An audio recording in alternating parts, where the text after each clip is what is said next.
श्रोताओं, आज इस कार्यक्रम में हमारे मेहमान हैं वरिष्ठ फिजियोथेरेपिस्ट डॉक्टर विजय गंभीर। और आज आपसे हम बातचीत करेंगे कि क्यों ज़रूरी है फिजियोथेरेपी या फिजियोथेरेपी की आवश्यकता क्यों पड़ती है। डॉक्टर विजय गंभीर, आपका कार्यक्रम में बहुत बहुत स्वागत है। डॉक्टर विजय गंभीर, हमारे श्रोता आपसे जानना चाहेंगे कि हम फिजियोथेरेपिस्ट के पास कब और क्यों जाते हैं। फिजियोथेरेपी क्यों जरूरी है? आजकल तो फिजियोथेरेपी बहुत ज़्यादा जरूरी होने लगी है और हर आयु वर्ग के मरीजों के लिए जरूरी होने लगी है।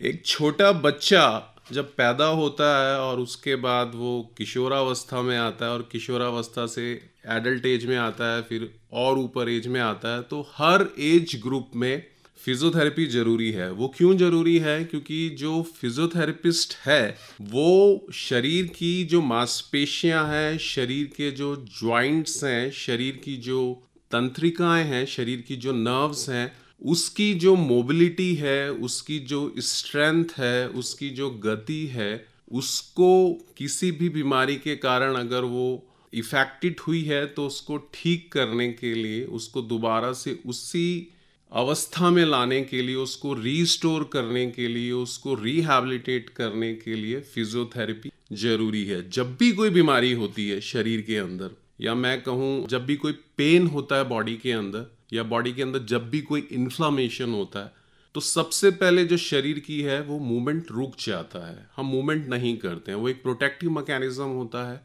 और उस मूवमेंट के ना करने के कारण ज्वाइंट के अंदर या मसल्स के अंदर इनएक्टिविटी के कारण कुछ कॉम्प्लिकेशंस क्रिएट हो सकते हैं। और उन कॉम्प्लिकेशंस को रोकने के लिए, प्रिवेंट करने के लिए फिजियोथेरेपिस्ट और फिजियोथेरेपी का रोल बहुत ज़्यादा है।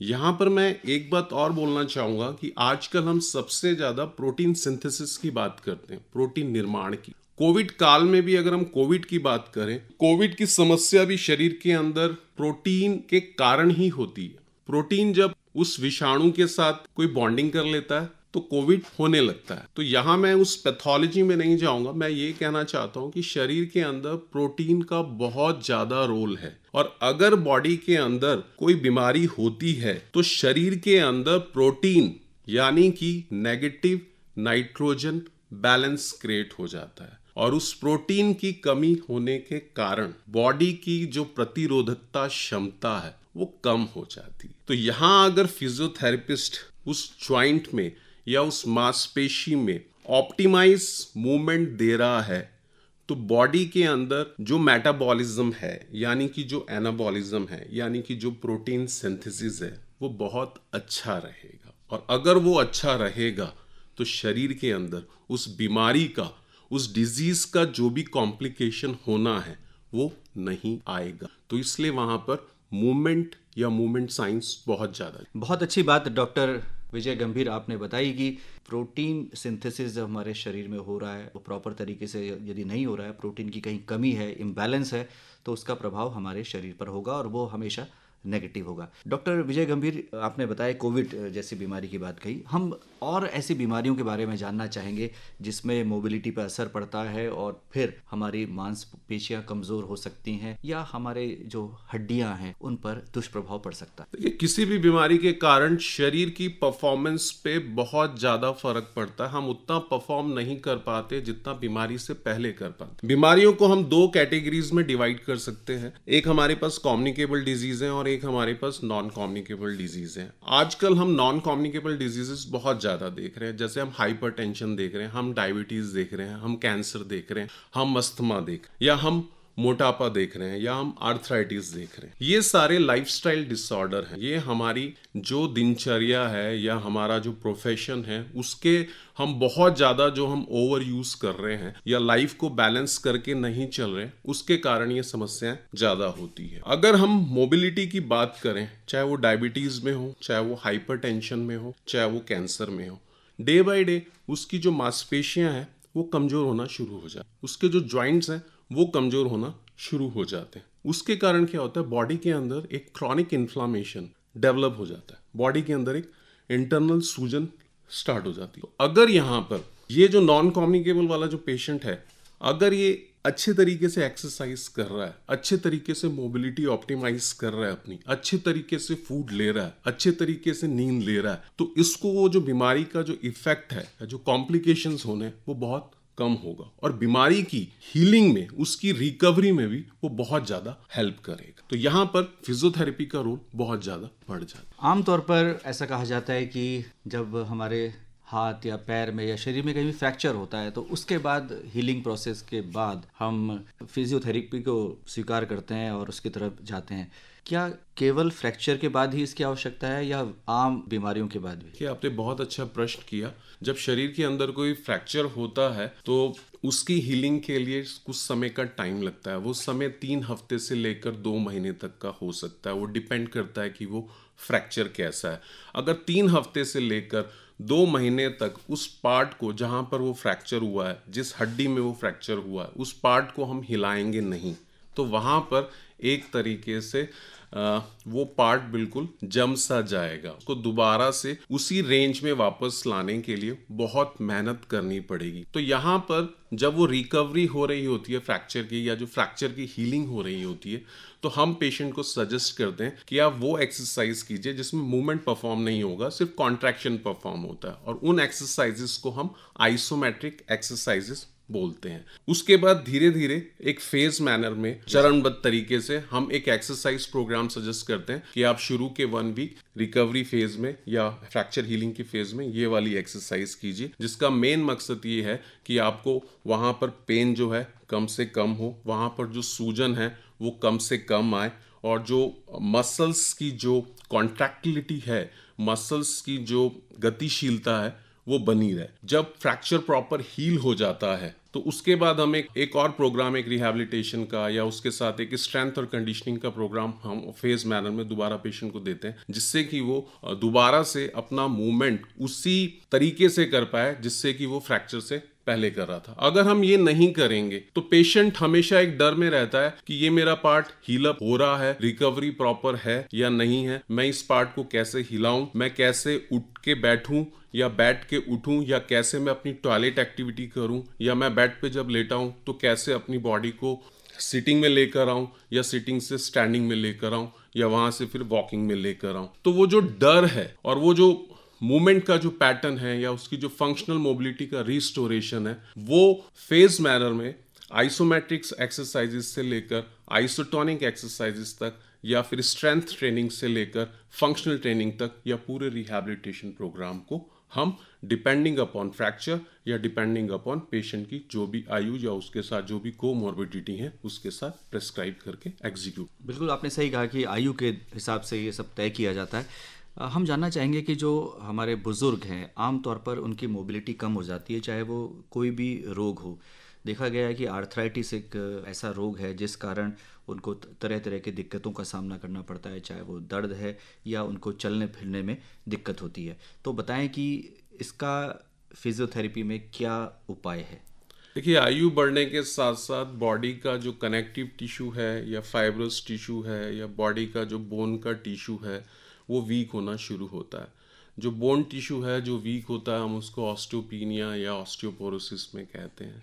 जब मसल्स हमारी वीक होनी शुरू होती है तो एक टाइप की हम एजिंग कहते हैं उसको, या फाइब्रस टिश्यू हमारा वीक होना शुरू हो जाता है। उसकी जो टेंसाइल लोडिंग या लोड कैपेसिटी है वो कम होना शुरू हो जाती है।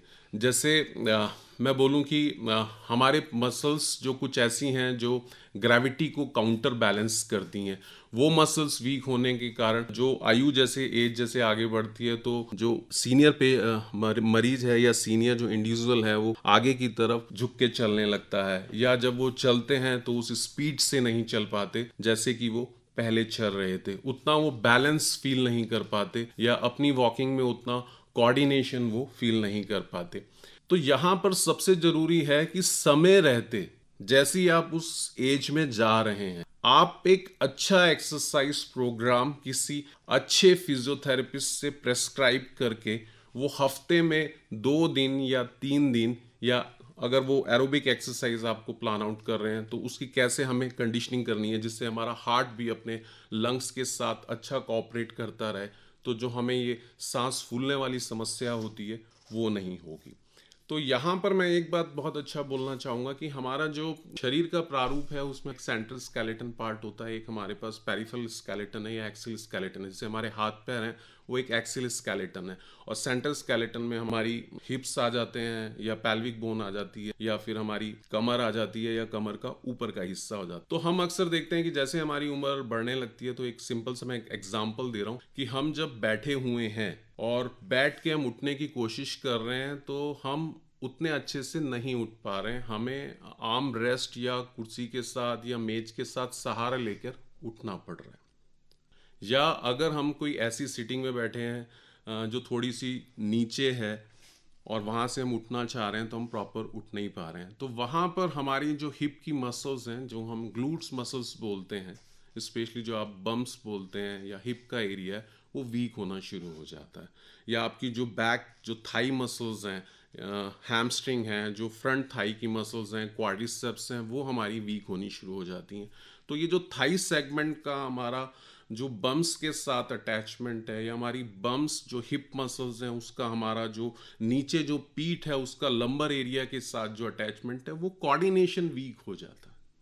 उसकी वजह से फिर हमें घुटनों पे ज़्यादा दबाव पड़ता है, तो घुटनों का आर्थराइटिस होना शुरू हो जाता है, जिसे हम ऑस्टियो आर्थराइटिस या डीजेनरेटिव आर्थराइटिस या एज रिलेटेड आर्थराइटिस कहते हैं। तो फिर वहाँ पर पेशेंट में लड़खड़ाहट शुरू हो जाती है या फिर वो ज़्यादा चलने में सक्षम नहीं रहते। तो मैं अपने सारे मरीजों को यही बोलता हूँ कि इन चीज़ों से बचने के लिए सिर्फ एक ही अच्छा तरीका है, जो आजकल हम सबको कह रहे हैं कि प्रोलॉन्ग सिटिंग, लंबे समय तक बैठे रहना is a kind of the active smoking. ये आपकी शरीर की मांसपेशियों को, मसल्स को और बोन्स को किल करता है। तो लंबे समय तक मत बैठे रहिए।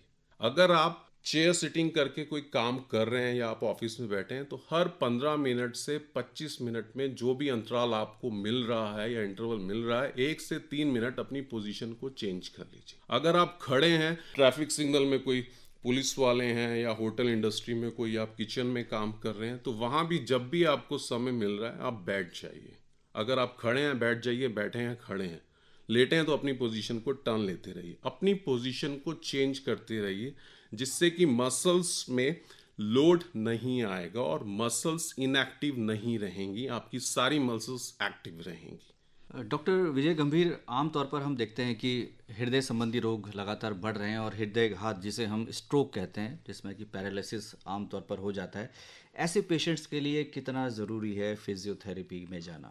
हार्ट की समस्या भी आज की डेट में बहुत ज़्यादा हो रही है। उसका जो मेन कारण है वो सबसे ज़्यादा मैं बोलूँगा तनाव है, और उसके बाद मैं बोलूँगा इनएक्टिविटी है, कि आप प्रॉपर एक्सरसाइजेस नहीं कर रहे हैं या अपनी ऐसी कोई फंक्शनल एक्टिविटी सुबह से शाम तक आप नहीं कर रहे हैं जिससे आपका हार्ट की मसल्स की एक्सरसाइज हो सके इंटरनल। हार्ट की एक्सरसाइजेस को हम एरोबिक एक्सरसाइजेस कहते हैं। वो सिंपल सी एक्सरसाइजेस होती हैं जिसे हम चलना कहते हैं या तेज गति से चलना कहते हैं या जिसे हम भागना कहते हैं, जिसमें हार्ट रेट, ब्रिस्क वॉकिंग या फास्ट वॉकिंग, स्पीड वॉकिंग वाली, जिसमें हमारा हार्ट रेट बढ़ता है।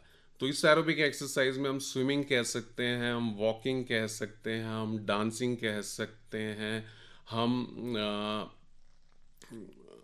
आजकल स्केटिंग भी हो रही है, या ऐसी एक्सरसाइजेस कोई भी जिसमें हमारा हार्ट रेट बढ़ रहा है। आपने ये बोला कि आजकल स्ट्रोक की समस्या बढ़ रही है। स्ट्रोक जो होता है वो पेशेंट को तब होता है जब ब्रेन के अंदर कहीं ब्लड सप्लाई, ब्रेन की सेल्स को जो सेरिब्रल आर्टरी या जो सर्कल ऑफ वेलिस है वहाँ पर कहीं कोई प्रॉब्लम आ जाती है, तो उन कोशिकाओं में या उन न्यूरॉन्स में ब्लड नहीं पहुँच पाता और उसके कारण से पेशेंट को पैरालिसिस, पैल्सी हो जाती है, या जिसे आप लकवा कहते हैं। तो लकवा भी आज की डेट में उन लोगों में ज़्यादा देखा गया है जो लोग तनाव से ग्रस्त हैं या जो लोग प्रॉपर एक्सरसाइज या प्रॉपर एक्टिव नहीं रहते। तो एक्टिव रहने का मतलब यहाँ पर यह है कि आप ऑप्टिमाइज रखिए, अपने को बैलेंस रखिए एक्टिव में। आपने ओवर एक्टिव भी नहीं होना है, आपने बैलेंस एक्टिव रहना है। बैलेंस एक्टिव का मतलब वही पुराने वाला सिद्धांत है कि आपने 8 घंटे की स्लीप लेनी है, 8 घंटे अपनी प्रोफेशनल या ऑक्यूपेशनल या बिजनेस लाइफ करनी है जो भी, और 8 घंटे अपनी फैमिली के साथ या अपने लिए थोड़ा सा आपको टाइम दे के कोई भी योगाभ्यास या कोई भी वॉकिंग या कोई भी ऐसी ऑर्गेनाइज एक्सरसाइजेज जो बॉडी के हेड टू टो या लंग्स टू हार्ट सारी एक्सरसाइजेज को कवर कर लें, तो आप एक अच्छे फिजियोथेरेपिस्ट के पास जाके अपना असेसमेंट करवा के उनसे एक्सरसाइज प्लान ले सकते हैं। तो डॉक्टर विजय गंभीर, आज आपने बहुत ही महत्वपूर्ण जानकारी हमारे श्रोताओं के साथ साझा की कि फिजियोथेरेपी क्यों और कब ज़रूरी है, और ख़ास तौर से आपने जो हमारे बुज़ुर्ग हैं उनके लिए जो सलाह दी है वो बहुत ही हितकारी होगी, ऐसा हमें उम्मीद है, और हमारे हर श्रोता ने इसका लाभ उठाया होगा। आकाशवाणी के स्टूडियोज़ में आपके आने के लिए आपका बहुत बहुत आभार, बहुत बहुत धन्यवाद।